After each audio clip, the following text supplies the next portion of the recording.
The raid began early Monday morning when Israeli soldiers stormed the camp with the objective of arresting a member of Hamas and Islamic Jihad.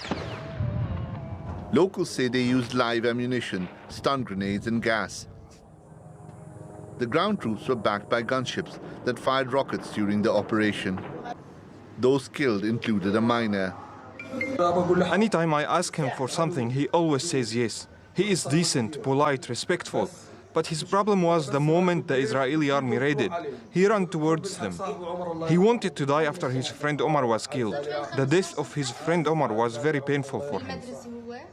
Hamas says it responded, and its fighters were later involved in clashes with Israeli forces.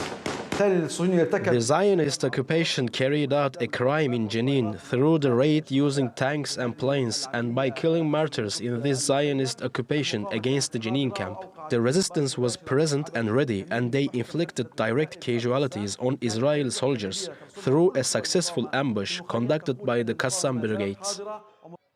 An improvised explosive device targeting an Israeli military vehicle seriously wounded soldiers as the army was pulling out after the incursion.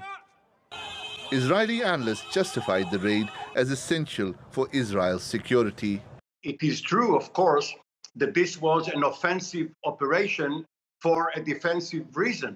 But the helicopter, which you showed, tried to prevent the Palestinians from getting closer to the vehicle and its occupants. So it did not fire at the refugee camp itself, but only at the immediate vicinity of the stuck vehicle. The other helicopter, which you showed on the ground, is a medical evacuation helicopter. It had nothing to do with the first.